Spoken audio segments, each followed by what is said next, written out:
नमस्कार, स्वागत करती हूँ आप सभी का अपने उत्तराखंड बुलेटिन में। आपके साथ मैं हूँ अमीषा यादव। रुक करते हैं खबरों की ओर। उत्तराखंड के हरिद्वार में मुख्यमंत्री धामी के रोड शो के दौरान जबरदस्त जन सैलाब उमड़ा। इस दौरान सीएम धामी ने हरिद्वार निगम प्रत्याशी किरण जेंसल के लिए जनता से वोटों की अपील की। सीएम के हरिद्वार में पहुंचने के दौरान लोगों में काफी उत्साह देखने को मिला। वहीं पार्टी कार्यकर्ता भी काफी जोश में दिखाई दिए।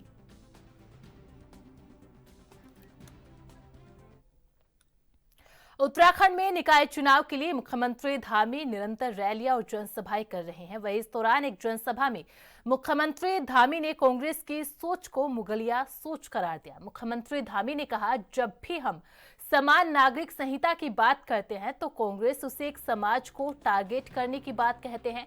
अयोध्या में जब भगवान राम का मंदिर बन रहा था तो यह लोग उसको काल्पनिक बता रहे थे। वहीं जब कश्मीर में धारा 370 को हटाया गया तो कांग्रेस जम्मू कश्मीर में धारा 370 को फिर से लागू करने की बात कह रही थी। इसीलिए यह जाहिर होता है कि उनकी यह सोच कहीं ना कहीं मुगलों से प्रेरित है। तो वहीं इस पर कांग्रेस की मुख्य प्रवक्ता गरिमा दसोनी ने भी पलटवार किया और कहा कि मुख्यमंत्री धामी उत्तराखंड में रोजगार की बात आखिरकार क्यों नहीं करते।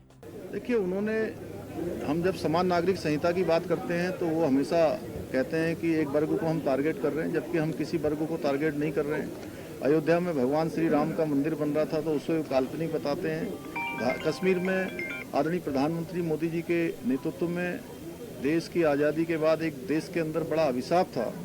कश्मीर भारत का अभिन्न अंग नहीं बन पाता था, नहीं था। उसको देश का अभिन्न अंग बनाने का काम धारा 370 समाप्त करी गई। उस धारा 370 को फिर से लागू करने की बात करती है, इसलिए उनकी सोच मुगलिया है। और वो जो वक्फ हमारे मंदिरों की ज़मीन है, गाँव की ज़मीन है, वो वक्फ बोर्ड को दिया गया है कई जगह पर।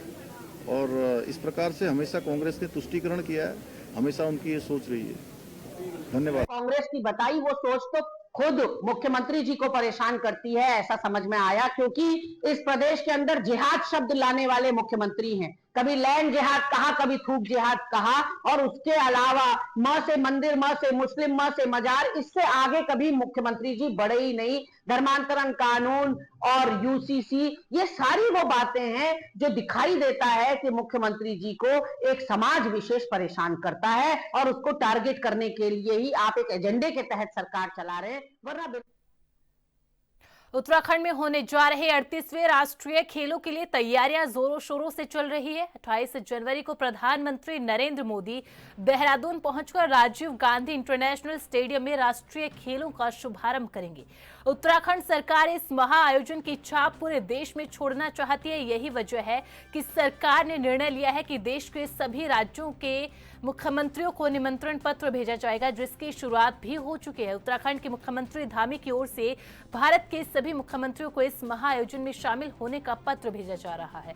राज्य सरकार चाहती है कि राष्ट्रीय खेलों में देश के सभी राज्यों के मुख्यमंत्री शामिल हो। इसके साथ ही सभी राज्यों के खेल मंत्री और खेल सचिवों को भी निमंत्रण दिया जा रहा है। उत्तराखंड में चारधाम यात्रा के लिए प्राधिकरण बनाने की तैयारी की जा रही है, जिसके मुख्यमंत्री पुष्कर सिंह धामी भी घोषणा कर चुके हैं। तो वही पर्यटन विभाग प्राधिकरण की व्यवस्थाओं को लेकर निरंतर कार्य किया जा रहा है। इस विषय पर पर्यटन मंत्री सतपाल महाराज का कहना है कि प्राधिकरण में यात्रा के दौरान संचालन में किस तरह की सुविधा होनी चाहिए, इस पर मंथन किया जा रहा है। साथ ही धामों की जो केयरिंग कैपेसिटी है उसी के अनुरूप यात्रियों को वहां भेजा जाए, ताकि यात्रा सुचारू रूप से चलती रहे। प्राधिकरण के अंदर जो यात्रा के संचालन को देखा जा रहा है कि संचालन के अंदर सुविधा दी जाए और कैरिंग कैपेसिटी जो जहां की है, जिस धाम की है, उस कैरिंग के सब कैपेसिटी के मुताबिक लोग पहुंचे, लोगों को सुविधा मिले, यात्रा सुचारू रूप से चलती रहे, ये हमारा कहना है।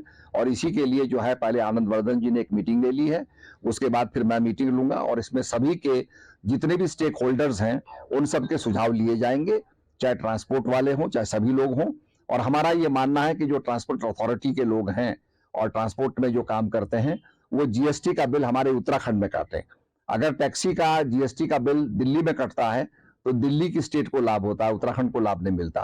तो हम ये चाहते हैं कि यात्रा करने वाले, क्योंकि यात्रा को हरिद्वार से, ऋषिकेश से प्रारंभ करते कैबिनेट मंत्री सौरभ बहुगुणा ने अल्मोड़ा नगर निगम चुनाव के लिए बीजेपी का संकल्प पत्र जारी किया। इस दौरान उन्होंने कांग्रेस पर तंज कसते हुए कहा कि 25 साल के शासनकाल में कांग्रेस ने अल्मोड़ा नगर के विकास के लिए कुछ भी नहीं किया। कैबिनेट मंत्री ने कहा कि नगर के लिए सीवर, पार्किंग, अतिक्रमण हटाने, बिजली और बेहतर मेडिकल हेल्थ सुविधाएं उपलब्ध कराने जैसे मुद्दों पर जोर दिया गया है।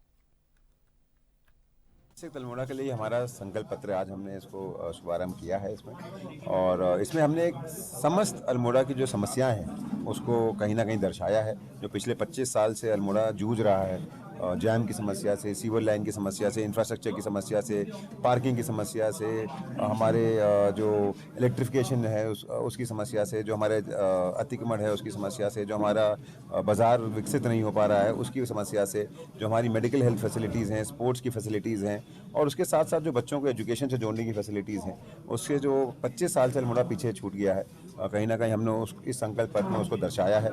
साथ ही साथ हमने अल्मोड़ा आपके माध्यम से अल्मोड़ा की जनता को ये विश्वास दिला रहे हैं संकल्प पत्र के माध्यम से कि जो जो हमने संकल्प पत्र में लिखा है, चाहे वो मातृशक्ति के सशक्तिकरण के लिए हो, चाहे मातृशक्ति की सुरक्षा के लिए हो, CCTV की बात हो, चाहे वो हमारे बुजुर्गों के लिए फुटपाथ की व्यवस्था खड़ी करना हो ताकि उनके लिए चलने की आसानी हो, चाहे पार्किंग की व्यवस्था हो, चाहे अंडरग्राउंड जो हमारे इलेक्ट्रिफिकेशन है उसको अंडरग्राउंड करने की बात हो। बीजेपी के संकल्प पत्र पर कांग्रेस के आरोपों पर जवाब देते हुए बीजेपी प्रदेश महामंत्री आदित्य कोठारी ने कहा कि बीजेपी ने अपने संकल्प पत्र में प्रदेश के लिए के विकास कार्यों के बारे में जनता को अवगत कराया और आगे प्रदेश के 11 निकायों के लिए विकास कार्यों का संकल्प लिया है और उसको लेकर जनता के बीच में जा रहे हैं। लेकिन जो बीजेपी के संकल्प पत्र को लेकर सवाल उठा रहे हैं, उनका जनता के विकास कार्यों को लेकर विजन क्या है, पहले वो बताएं, फिर बीजेपी के संकल्प पत्र पर कोई आरोप लगाए। चुनाव प्रचार किया जा रहा है। देखिए, इस प्रकार की भ्रांतियां हमारे विपक्षी दल कांग्रेस के द्वारा निरंतर फैलाई जाती रही है। केदारनाथ विधानसभा में भी कांग्रेस के द्वारा कई तरह के भ्रामक प्रचार किए गए।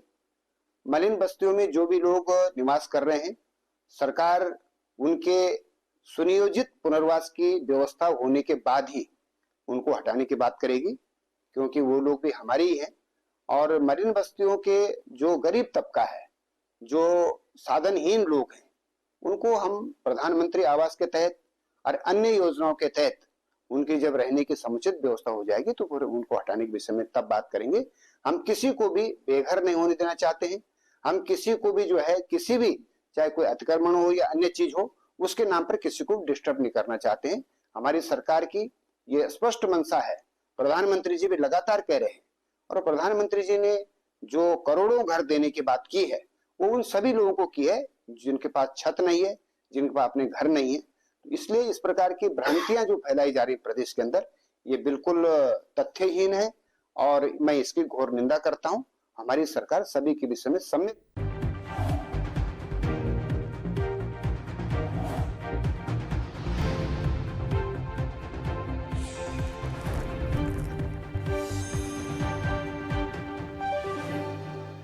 ब्रेक के बाद एक बार फिर से आप सभी का स्वागत है। खबरों में आगे बढ़ते हैं। बीजेपी के संकल्प पत्र को लेकर कांग्रेस के प्रदेश मुख्यालय में प्रेस वार्ता का आयोजन किया गया और बीजेपी के संकल्प पत्र को झूठ का पुलिंदा बताया गया। कांग्रेस की प्रदेश प्रवक्ता गरिमा मेहरा दसोनी ने मीडिया से मुखातिब होते हुए कहा कि बीजेपी का संकल्प पत्र झूठ का पुलिंदा है और बीते 15 सालों से देहरादून निगम बोर्ड इनका है, फिर ये वादे 15 साल में क्यों नहीं किए गए। कांग्रेस की बताई वो सोच तो खुद मुख्यमंत्री जी को परेशान करती है, ऐसा समझ में आया, क्योंकि इस प्रदेश के अंदर जिहाद शब्द लाने वाले मुख्यमंत्री हैं। कभी लैंड जिहाद कहा, कभी थूक जिहाद कहा, और उसके अलावा म से मंदिर, म से मुस्लिम, म से मजार, इससे आगे कभी मुख्यमंत्री जी बढ़े ही नहीं। धर्मांतरण कानून और UCC, ये सारी वो बातें हैं जो दिखाई देता है कि मुख्यमंत्री जी को एक समाज विशेष परेशान करता है और उसको टारगेट करने के लिए ही आप एक एजेंडे के तहत सरकार चला रहे हैं, वरना बेरोजगारी कम करने के लिए कोई जिहाद आपने शुरू नहीं किया। इस प्रदेश के अंदर महिला अपराध बढ़ते चले गए, आपके ही कार्यकर्ताओं के द्वारा रेप छोटी छोटी बच्चियों के साथ। प्रधानमंत्री नरेंद्र मोदी 28 जनवरी को उत्तराखंड आ रहे हैं। इस दिन पीएम मोदी राष्ट्रीय खेलों का शुभारंभ करेंगे।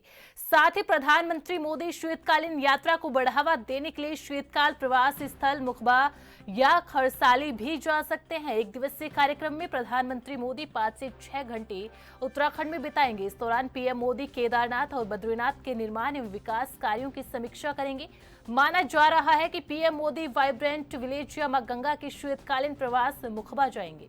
प्रधानमंत्री जी के कार्यक्रम का जब विस्तृत स्वरूप आएगा, उसमें अपेक्षा इस बात की भी है कि शीतकालीन यात्रा को प्रभावी स्वरूप देने में, क्योंकि प्रधानमंत्री जी जब भी उत्तराखंड आते हैं तो उत्तराखंड के लिए कुछ न कुछ वरदान साबित होता है उनका दौरा। तो निश्चित रूप से जब शीतकालीन यात्रा का एक पक्ष निकल रहा है, बड़ी संख्या में ये यात्रा बढ़ी भी है। अब प्रधानमंत्री जी अगर आते हैं और हमारा गंगोत्री और यमुनोत्री के बीजेपी का देहरादून शहर को ग्रीन वार्ड बनाने का संकल्प कांग्रेस ने हवाई बताया। जिस तरह से बीजेपी ने अपना संकल्प पत्र जारी किया, संकल्प पत्र में बीजेपी ने देहरादून शहर को पर्यटन का केंद्र बनाने के साथ हरियाली पर विशेष ध्यान देने की बात कही। वही इस मुद्दे पर कांग्रेस के प्रदेश प्रवक्ता शीशपाल सिंह बिष्ट ने चुटकी लेते हुए कहा कि वो बीजेपी से पूछना चाहते हैं कि 15 साल से नगर निगम में बीजेपी का ही कब्जा था और 8 साल से प्रदेश के अंदर प्रचंड बहुमत की बीजेपी की सरकार है। अगर बात की जाए देहरादून को ग्रीन बनाने के लिए, तो बीजेपी को किसने रोका था? ने नगर निकायों के लिए जो संकल्प पत्र जारी किया है, भारतीय जनता पार्टी से मैं पूछना चाहता हूं कि 15 सालों से तो दून नगर निगम में आप ही का कब्जा था, 8 सालों से प्रदेश में प्रचंड बहुमत की आप ही की सरकार है, फिर आपको दून को ग्रीन बनाने से किसने रोका था? भारतीय जनता पार्टी कुछ करती नहीं है, केवल सपने दिखाने का काम करती है। और जो दून की दुर्दशा है वो भी भारतीय जनता पार्टी के कारण ही है। जनता लगातार भ्रष्टाचार पर और विकास के मुद्दे पर भाजपा के प्रत्याशियों से सवाल कर रही है और ये केवल झूठी घोषणाएं कर रहे हैं। अगर 15 सालों के निगम में शासन के बाद भी आप फिर जो है वही वादे दोहरा रहे हैं, इसका मतलब है कि आपने कोई काम नहीं किया है। ना आपकी सोच विकास करने की है, ना दून को हरा भरा बनाने की है। आप ड्रेनेज का सिस्टम नहीं सुधार पाए, आप साफ सफाई की व्यवस्था सुचारू रूप से नहीं कर पाए। अब वार्डों में जाइए, नालियां नहीं है, स्ट्रीट लाइटें नहीं है, बिजली के खंभे नहीं है, पार्कों की दुर्दशा है, नहीं बीजेपी प्रदेश अध्यक्ष और राज्यसभा सांसद महेंद्र भट्ट ने थराली नगर पंचायत सीट पर बीजेपी प्रत्याशी सुमन देवी के पक्ष में रोड शो किया है। साथ ही रोड शो में प्रदेश अध्यक्ष महेंद्र भट्ट समेत थराली विधायक भूपाल राम टमटा, चुनाव प्रभारी हरक सिंह नेगी, जिलाध्यक्ष रमेश मैखुरी, जिला महामंत्री राकेश जोशी, मंडल अध्यक्ष नंदू बहुगुना समेत कार्यकर्ता मौजूद रहे। पार्टी पूरे प्रदेश में, क्योंकि भारतीय जनता पार्टी अपने विकास के कामों पर आज लोगों के बीच गई है और हमारे पूरे प्रदेश में इसमें भारतीय जनता पार्टी विकास कार्यों को आगे रख करके चुनाव लड़ रही है।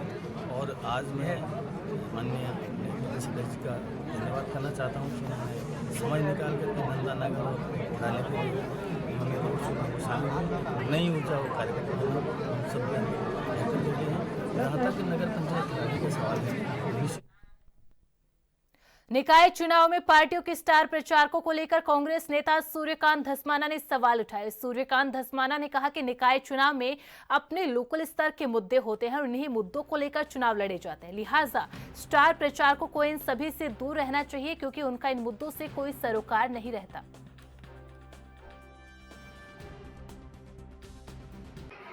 चाहे योगी जी हो, चाहे मोदी जी हो, अब यहाँ पर अगर नगर पालिका में, नगर निगम में कूड़ा उठाना होगा तो उसके लिए योगी जी और मोदी जी या राहुल गांधी थोड़ी आएंगे।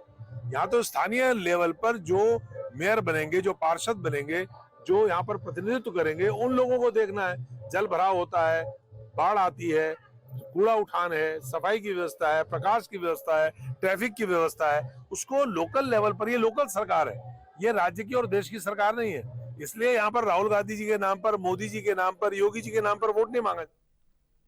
प्रधानमंत्री नरेंद्र मोदी हर साल परीक्षा पे चर्चा कार्यक्रम के जरिए देश भर के विद्यार्थियों के साथ चर्चा करते हैं। इस दौरान प्रधानमंत्री मोदी हाई स्कूल और इंटरमीडिएट की परीक्षाओं में बच्चों को तनाव से निपटने के गुर सिखाते हैं। इस कार्यक्रम में शामिल होने के लिए हर साल बड़ी संख्या में विद्यार्थी रजिस्ट्रेशन कराते हैं, जिनमें से एक प्रक्रिया के तहत चयन किया जाता है। इस बार देहरादून से फूलचंद नारी शिल्प कन्या बालिका इंटर कॉलेज की 11वीं की छात्रा प्रीति तपाली को प्रधानमंत्री नरेंद्र मोदी से बात करने का अवसर मिलेगा। इसके साथ ही कन्या बच्चे का भी चयन किया जाएगा। देखिए, ये परीक्षा पे चर्चा का 8th एडिशन जो है वो अभी इस पे कार्रवाई चल रही है और इसमें हमारे स्टेट से 2 स्टूडेंट्स का कोटा है और इसमें लगभग 2,98,000 छात्राओं ने जो है रजिस्ट्रेशन करा लिया है, जो लगभग 23% के आसपास है और इसमें गत वर्ष 11% था ही और बढ़कर के लगभग 23% हो गया है।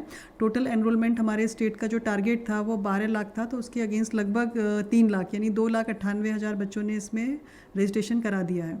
तो उसमें चूँकि स्टेट का कोटा 2 स्टूडेंट्स का था, तो उसमें से एक स्टूडेंट को 12 तारीख को भारत सरकार में बुलाया गया था, तो जिसके तहत फूलचंद नारी शिल्प इंटर कॉलेज की एक कक्षा 11 की छात्रा है प्रीति करके, उसको सिलेक्शन किया गया था, उसको वहाँ भेजा गया।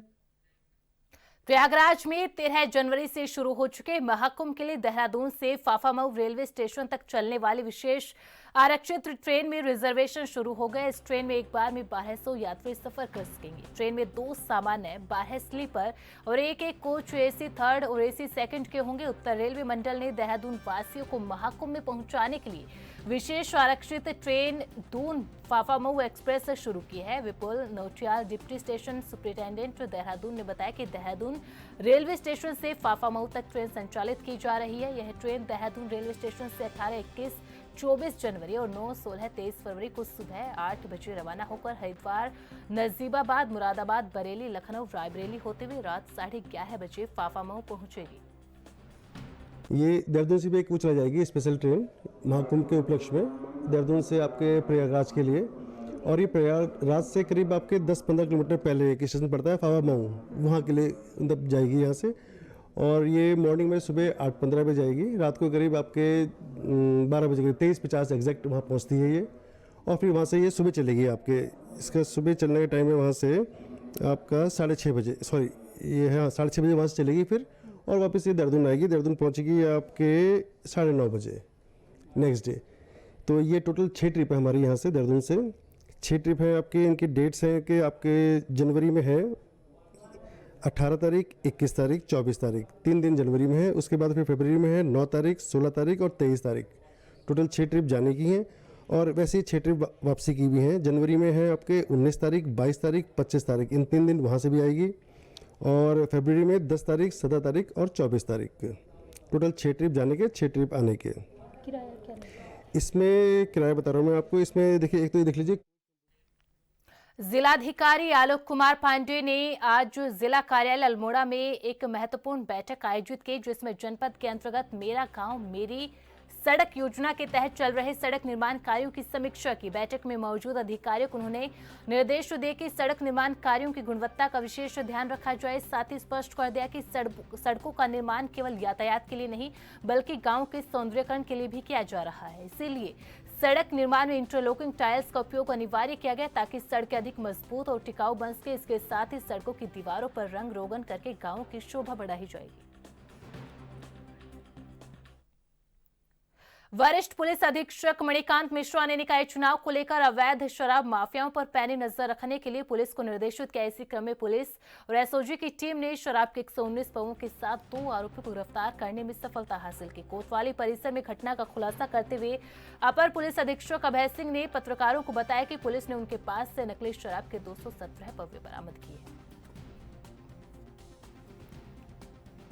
उधम सिंह नगर में एसएसपी महोदय के आदेशानुसार जनपद के विभिन्न अपराधों में जो सक्रिय अपराधी हैं उनके विरुद्ध लगातार हमारी पुलिस टीमों के द्वारा कार्रवाई की जा रही है। इसी में चौकी प्रभारी हमारा टांडा, इनको लगातार कई दिनों से सूचना मिल रही थी मुखबिर से कि जनपद के बाहर के कुछ सक्रिय अपराधी हैं जो कि हमारे चुनावों के दृष्टिगत शराब की सप्लाई के लिए विभिन्न लोगों से संपर्क कर रहे हैं और इनके द्वारा सस्ते दामों पर शराब उपलब्ध कराने की बातें की जा रही हैं। इस सूचना को डेवलप करते हुए कल उत्तर प्रदेश की तरफ से मुरादाबाद की तरफ से आने वाली जब 2 वाहनों को जो कि जिस पे कट्टे रखे हुए थे, जब इनके द्वारा सर्च किए गए तो 2 व्यक्ति जिसमें कि एक प्रदीप कुमार और एक हरपाल नाम के व्यक्ति ये पकड़े गए। इनके पास 2 मोटरसाइकिलें थी। इनके पास से कुल आधा और पौवा मिला करके लगभग 7 पीटी शराब हमारे द्वारा बरामद की गई। पूछताछ में प्रदीप कश्यप ने बताया कि इसके जो जीजा हैं खिलेंद्र, जिनका बाड़ा भी है थाना भरतपुर उत्तर प्रदेश में, वहाँ पे ये लोग शराब बनाने का काम करते हैं। ये किसी जगह से स्क्वायर टाइप की लेकर के आते हैं और उसमें पानी मिला करके और इसकी बाटलिंग करते हैं। अभियुक्तों को बुलेटिन में फिलहाल इतना ही। आप बने रहे एएनबी न्यूज के साथ। नमस्कार।